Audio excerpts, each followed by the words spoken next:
Hey guys, welcome back to the Trademark Sports YouTube channel, where today we're going to be doing my ladder prediction for the 2025 NRL season. Now, obviously, it's going to be wrong come like September time. It's just the way it goes. I'm probably going to predict, let's say, 3 or 4 teams going to miss the finals that will end up making it. Like this year's competition is like seemingly on paper anyway, so close and the closest we've ever seen, in my opinion, going into a season, which is really exciting. Like, I genuinely could make a case for every single team to make the finals, depending on like a couple of different variables.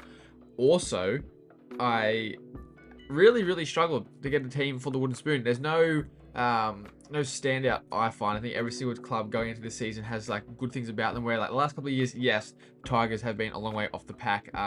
Again, my poor old Dragons have been touted as the wooden spoon favorites, which is a bit sucks a little bit for me, but we'll go into it and we'll find out who I think is going to get the wooden spoon. And honestly, it's just because like a lot of things have got to happen to fall into place for this club to get the spoon, because I just feel like we're going to have to like see a club similar to what happened last year with the Eels and the Rabbitohs, where things just kind of hit the fan a little bit and the club falls off, and even like injuries you can't really accommodate for at the moment, that sort of thing as well. So we'll see yes, what happens in the 2025 NRL season. If you are excited for it, make sure you subscribe to the channel for more content throughout the year. Drop a like on this video and we'll get straight into it. First off, wooden spooners. Obviously, we'll make our way up from the bottom all the way up to the top. I got a really bad feeling this year about the Newcastle Knights. Now, I know on paper, like they've sort of like, I mean, last year had a little bit of a drop off from the year before, but on paper they've got a pretty decent squad. I've obviously got an absolute superstar there in Kalen Ponga. However, I'm just a little bit worried about the job security for Adam O'Brien. I think at the moment it's probably the coach across the comp that has the most pressure on him. I think if the Knights get off to a poor start to the season, then like it could be pretty tough for them. Like I think you look at it and they've got so many halves options, and they're seemingly landing on Tyson Gamble and then Fletcher Sharp, who, yes, he played halves in the juniors and everything, which is great, but there's a difference between playing halfback in SG ball and halfback in the NRL, especially when you've been training and developing as a fullback and a winger.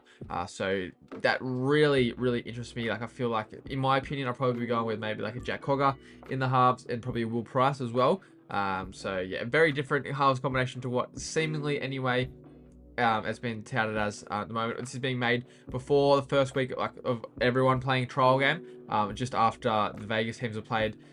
So yeah, this will come up probably after the Knights have had a trial, and we'll see what combinations they're kind of running with. But yeah, I just get a little bit worried, and I also think like this is the thing I feel like is the major difference between the competition. Like, as I said at the start of the video, like everyone's first 17 I think is really good going into the season, but where the competition is won and lost and finals is like maiden and not, is the quality and the strength of your 18 to your 30. That's where like you see Penrith and Storm have just outstanding depth, and that's why they're the best teams in the comp at the moment, and it will continue to do so for the next few years. And that's why you look at some other clubs where it's like, yeah, that's just not really pushing it, is it? Like, I feel like the Knights team, the level under, is a little bit of work in terms of the quality compared to the rest of the NRL, and that's why I think if there's some injuries and that sort of thing, and some things off field don't go to plan, then it could be a tough year for the Knights. And we go over to the next, like in 16th, I do have the Warriors. Tough to say because like, I mean, they've brought James Fisher-Harris over, who's fantastic, but I think losing Sean Johnson and Tohu Harris especially is massive for them. However, in saying that, funnily enough, they do have a better win percentage without them last season. Same with the Knights without Ponga, which is, again, crazy. But I just look at it and think, like, they weren't great last year after they had a really good 2023. And again, they don't really have a recognized 7. Luke Metcalf looked okay in the trial match, but again, I'm not taking anything off trial form because it's very different to playing week in, week out footy. Yeah, again, a little bit worried about the Wars. I think the travel aspect, again, does kind of come into play a little bit and hurt them. Here's the thing with the Warriors. If the Warriors can win 80% of their home games like they did in 2023, they make the finals. That's literally the barometer for the Warriors. Win at home, you make the finals. And they just need to make that a fortress again. Losing so much experience, I think it's tough. But again, they brought in like guys like Aaron Clark and that sort of thing. Like, yeah, I don't know. I just, again, a vibe thing. I just see that the Warriors might struggle just a little bit. Then the next one, again, seems really harsh because they've got a pretty good side this year. That's the Gold Coast Titans. I got coming bottom 4, which, yeah, it seems really harsh and really tough, but that's just the nature of the NRL at the moment. Like, their forward pack is genuinely pretty insane. Like, they could have RCG, Verrills, Tino, Fermor for feeder in the second row, and Randall at lock, which gives you Mo Fotuaiga on the bench, which is just nuts. But where the problem lies with the Titans is they just can't settle on their combinations in terms of the spine, which is the most important part of the side. Like, Kieran Foran's on a 14. He shouldn't be playing 14. He should be your 7. Give yourself Carter Gordon at 14 on the bench, especially because he's allegedly been training everyone in the back line, as all these things have been saying. So that helps you develop him into an NRL player with that, like the code switch. Jaden Campbell's your 6. Kinney's your 1. You're sorted. You're settled. But it just doesn't really seem that way. And then even got like guys in the background, Jalen DeGroot training to be a center. AJ Brimson, where's his best position? They don't know. Yeah, lots of moving parts, and they kind of just don't settle on one thing. Yeah, Kieran Foran will probably be the starting halfback by round 4, if he's not in round 1. They're just a side for me, the Titans, that I can see them finishing 6th, but I can also see them finishing 16th. Yeah, I don't have that winning culture ingrained in them just yet. This might be the first year that kind of comes to fruition, but we'll see for the Gold Coast Titans. Then next, I do have a team that have struggled recently in recent years, but they'll probably be better, a bit better this year. A lot of people saying they're gonna make the finals. I don't think that's on the cards just yet. But that is the West Tigers. Have recruited sensationally, and again, their 1 to 17 is super strong, but it's that 18 to 30 where things get a little bit iffy. Like, they let go of Aiden Caesar and they let go of Jaden Sullivan. If Lockie Galvin or Luai get injured, or both, yeah, it gets a little bit tough, and that's why I think they're still going to struggle again. And it's another reason why they're probably still up there for the spoon, in terms of just like that depth just really isn't there in the squad just yet, or if it is, then it's guys that are quite inexperienced, which might not be the worst thing. Obviously, they got Latu Fainu there, who is meant to be an absolute gun, just hasn't really proved it just yet, and he could get going this year if he gets given an opportunity. A little bit older, a little bit more mature, who knows? But yeah, I do think Tigers overall are a lot better, and they shouldn't get the spoon anyway in 2025. Hopefully for Tigers fans. Then I've got the Canberra Raiders. A lot of people saying that they're going to get the spoon. They won't get the spoon under Ricky Stewart, especially not with that 4-pack. I think they get a little bit forgotten about over in Canberra. They do have a very good squad. The only reason why I don't have them a little bit higher is just because they are young. And you guys like an Ethan Strange might have a bit of second year syndrome. Chevy Stewart's got to get in there somewhere. They have lost a lot of experience with Jordan Rapana and Elliot Whitehead leaving. But they've got a couple of good signings there as well. Sav Tamale is going to be a gun. You've also got Nicholson coming from over the Super League, who looks really, really good. Yeah, the Raiders, like, probably thereabouts again in 2025. They always just seem to be hanging around the final, sniffing around. Never top 4, but they always seem to be like 7th to 10th, and I think it's like a very similar range where they're going to be this year. Like, I wouldn't be surprised if they sneak up into the 8 for sure, especially like, they've just got so many gun youngsters coming through, and I think like they're building for something very, very special. And I think give it 2 or 3 years, Raiders gonna be one of the better teams in the comp, in my opinion. Then we go over to another team who I think is going to have a bit of a bounce back year, and that is the Parramatta Eels. Obviously under Jason Ryle's new coach, brought in a lot of new players, Zach Lomax naming, like, obviously, as well as your Josh Addo-Cars, Isaiah Ioнгis, Joash Papalis, all these kind of guys coming through. Also, Jack Williams looks like to be a pretty good signing. The reason why I haven't got him higher is just because we just don't know how they're going to play, how they're going to be under a new coach, new systems, that sort of thing. Like, a fair few changes to the roster. So yeah, we'll see. Parramatta Eels, I think again they'll be there or thereabouts. They've got Mitch Moses. If Mitch Moses can stay fit, and Dylan Brown as well, if he can play his best footy, there's no reason why the Eels honestly can't even push for top 4. But yeah, at the moment I've got them just missing the 8, but again, wouldn't be surprised if they do make the finals. Now, next I have the North Queensland Cowboys finishing 10th, missing the finals, which again is really, really harsh when you got to side with Scott Drinkwater, Tommy Dearden, Ruben Cotter, Reece Robson, these kind of guys, Jason Tamalolo, if Todd Payton can work out their issues. Yeah, so again, seems super harsh, but last year defensively they weren't great. And obviously they've got an off season to fix that. Let go of some guys like Kyle Felton, Valentine Holmes, who weren't great in that system. But that's the issue. Well, that's my concern. I'll say, is it the system, or is it the individuals within that system? Bringing through a lot of young guys coming through, which is good for the future of the club. But it's like, are these guys going to be better defensively in that system? I'm not so sure. Look, I haven't watched them play all too much footy. But yeah, Cowboys is just a side where it's like, I can see them being really good, but I just, going to be a very big year for Todd Payton, who's probably another under pressure coach, honestly, in my opinion, because of that side and what we've seen them do previously as well. Then we go over to 9th place, just missing out the finals, and this is pretty controversial. I'm going to take the Canterbury-Bankstown Bulldogs. Not many roster changes this year. They brought over Tom Amone from Super League, and Doggies fans kind of think he's going to fix the problem, but there's a lot of difference between Super League and the NRL, but in that same breath, we've also seen a lot of Super League forwards come over and be really, really good. It's sort of the halves and the backs where they don't really make their push on the NRL. Yeah, I kind of think like they had a really, really good year in 2024, and I'm interested to see how they compound onto that. Obviously, a lot of teams got to do a lot of homework because Doggies caught them by surprise a little bit last year, and yeah, I think with the minimal roster shakeup, that might be a bit of a detriment, but it also could be a really good thing where Serrato's got that core group of players where they're implementing that new Bulldogs way, and they're just adding, like, stacking up little bits by bits, like the Sharks are doing with Craig Fitzgibbon. So yeah, it could be a very interesting year for the Doggies. And I suppose the good thing for them is that, like, they got, like, if they have injuries and whatnot, they've got a lot of cover. The more I'm talking about the Bulldogs, the more I'm talking myself out of putting them outside the top 8, but we'll just see how they go. Yeah, really good squad, but yeah, I don't know. I don't feel as good about them this year as I did watching them play last year. And that brings us to our top 8. Now, a little bit biased, but I'm going to put the Dragons in 8th spot. I do see them going a bit better than last year. Now, obviously, you lose Ben Hunt and Zach Lomax, two extremely good football players, but from all reports, probably not great for the environment of the club and in terms of buying into the vision. And then you bring in guys that got a bit of chip on their shoulder. Damien Cook told he can look elsewhere. Clint Gutherson just being given the flick, told he can play 14 or you're not here. And Valentine Holmes being told he's not good enough to do it anymore. Lockie Ilias, who again just got the punt from his former club. Like, all these kind of guys who they got a chip on their shoulder, things to prove. Emre Gula is out to prove that he can be the player that he was touted to be as a junior. And I think what all those 5 guys do, also you got Nathan Lawson coming over, which apparently is going to be pretty handy signing, but what those 5 guys do is really strengthens the overall squad.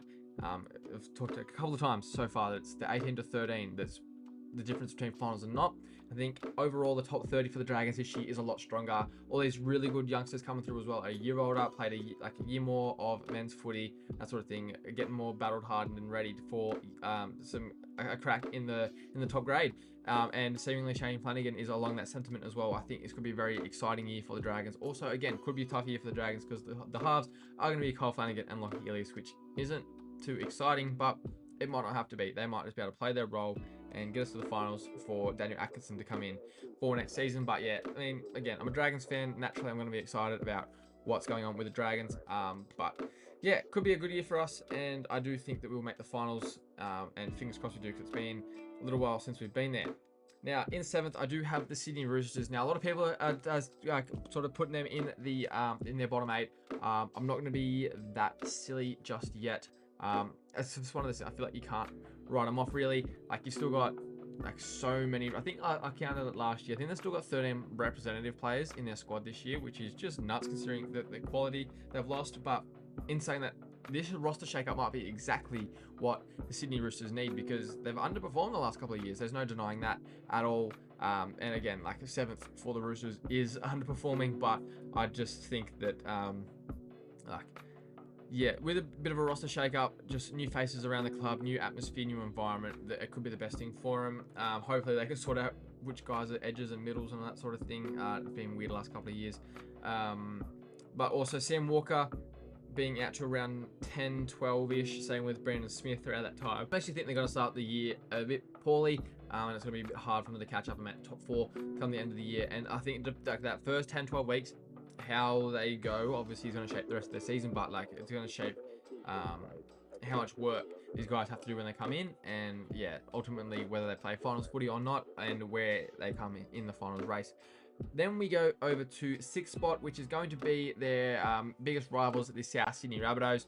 One of the biggest movers, I think, from last year to this year. Really underperformed last year. A lot of like off-field drama and things going on in the club. Wayne Bennett comes in to try and fix that, harmonise the group again, get everyone to love each other.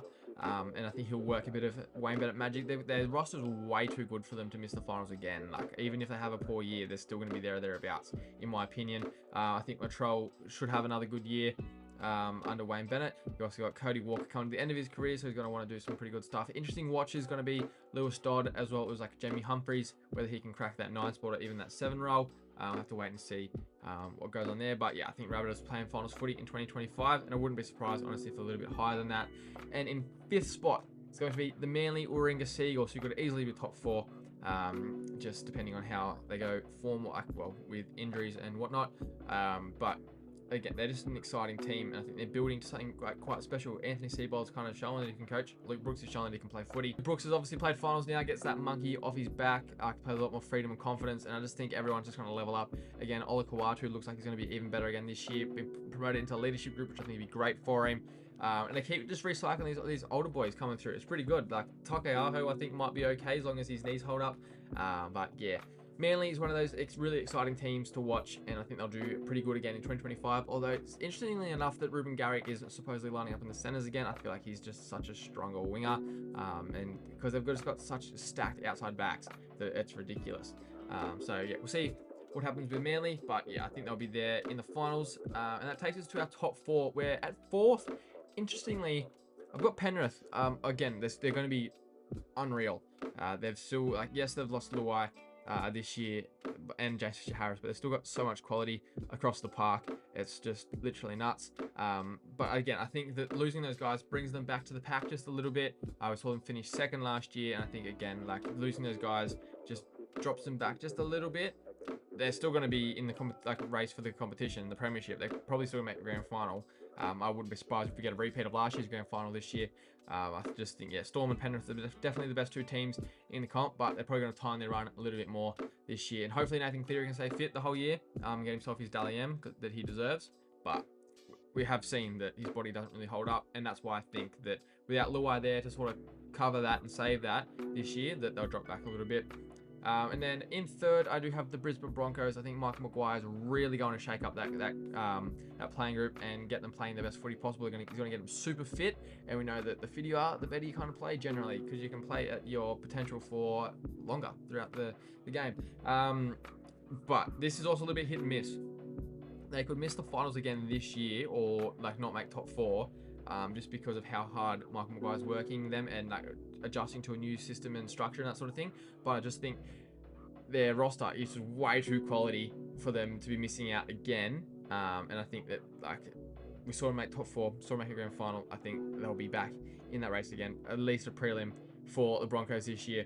Then in 2nd place, I have the Cronulla Sutherland Sharks, who I have as my smoky for winning the comp in 2025. I think the Sharkies are really building something special, where they've just added little bits by bits every single year, just getting a little bit better, and this year they've gone, bang, let's try and do it, especially with Daniel Atkinson leaving next year and that sort of thing, and maybe even like a Tommy Hazleton, that sort of like signing these couple of guys, like just sort of signing like other places, and then bringing in Adam Fanua-Blake this year just really bolstered them so much. They probably just missed one middle forward with a bit of experience, bit of know-how last year, and Adam Fanua-Blake comes in and brings that this year. Braden Trindle is going to be better for the ride from last year, so Nico Hines is probably going to play better footy. You've also got really exciting stuff happening at fullback. I still personally think that Will Kennedy should be their fullback, but you've also got Cade Dykes and Liam Ice in there. And we know as well with that iron sharpens iron, which is going to make Will Kennedy play better footy. Yeah, Sharkies, really, really exciting team heading to 2025, and I reckon they can shake up the comp a fair bit, especially in the postseason, because again, like Luke Brooks playing finals, Sharkies finally won a finals game with this roster, and that monkey's off their back, and they can relax a little bit more heading into the finals. Then in the minor premiership spot, it's going to be the Melbourne Storm. I know it's boring, but it's just the obvious pick because they got the minor premiership last year, and their squad's only better this year. Like, your Tyron Wishart's believing in himself now. Jack Howarth is going to be better, like, from last year, and again, he's proven like that the Raps want him for a reason, right? And then you've also got bringing in Stefano Utuikamanu when, again, they've severely missed a middle. Christian Welch, I reckon, might actually come back a little bit this year as well after like that ACL and having that year of playing footy. Jonah Peasants of the world are back in the squad. You've also got Saul Failongo. Like, that's what's ridiculous. Failongo is probably starting at 12, 13, 14 other clubs in the comp, and he's their backup fullback. And that's what I'm saying again about that 18 to 30. Melbourne's got the best top 30 in the comp in terms of depth and quality, and that's why they'll be minor premiers and probably end up winning the comp. Now, I know this video is probably upset a lot of you guys, and you're probably going to dislike the video as well as bash me up in the comments, and that's okay, because we'll come to September and everyone can laugh at me, including myself, because we'll probably, again, we'll see, Dragons might finish second last. Hopefully not last, but they might shit the bed. I've got the Bulldogs probably might finish top 4. Hey, we just don't know. And that's the beauty of hindsight, right? So if you like this video, drop a thumbs up, subscribe to the channel, and yeah, we'll see you in September.